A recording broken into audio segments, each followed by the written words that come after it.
வாழ்க்கையில முன்னேற ஆசைப்படுறது தப்பு இல்லைங்க. எதையாவது பண்ணி எப்படியாவது முன்னேறிடணும் அப்படின்னு நினைக்க கூடாது. அப்படி நினைச்சா ஏதாவது சிக்கல்ல மாட்டிக்கிடுவோம். கடவுள் உங்களை ஏத்த வேலையில உயர்த்த வருங்க. சில பேரு எப்படியாவது காசு பணத்தை சம்பாதிச்சிடணும், அப்பதான் வயசான காலத்துல நிம்மதியா உட்கார்ந்து சாப்பிடலாம்னு நினைப்பாங்க. வயசான காலத்துல காசு பணம் எல்லாம் இருக்கும், ஆனா ஒன்னும் அனுபவிக்க முடியாது. பாட்டி வீட்டுல ஒரு எலி ரொம்ப நாளா தொண்டை பண்ணிக்கிட்டு இருந்தது. அதை எப்படியாவது பிடிச்சிடணும்னு கூண்டுக்குள்ள ஒரு தேங்காய் துண்டை குத்தி வச்சேன். ஒரு 9 மணிக்கு சத்தம் கடிச்சு எலி மாட்டிக்கிட்டுச்சு. சரி இருக்கட்டும், காலையில எந்திரிச்சு காட்டு பக்கத்துல கொண்டு திறந்து விடுவோம் அப்படின்னு நினைச்சு தூங்கிட்டேன். காலையில பார்த்தா எலி உள்ளதான் இருந்துச்சு.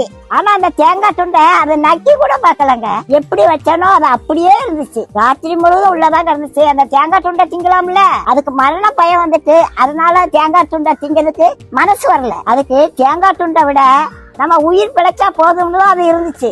அதே மாதிரிதாங்க காசு பணத்தை சேர்த்து வச்சாங்க கடைசி காலத்துல ஒன்னையும் அனுபவிக்க மாட்டாங்க. லட்டை பார்த்த உடனே வாயில எச்சி வரும், ஆனா டாக்டர் சொன்னது ஞாபகத்துக்கு வரும், லட்டை தின்றாத சுகர் ஏறி போயிரும் அப்படின்னு சொல்லியிருக்காங்க. ஆசைப்பட்ட ஒரு லட்டை திங்க முடியல, காசு பணம் இருந்து என்ன செய்ய? கடவுளோட ஆசீர்வாதம் இருந்துச்சுன்னா கடைசி வரைக்கும் நல்லா சாப்பிடலாங்க.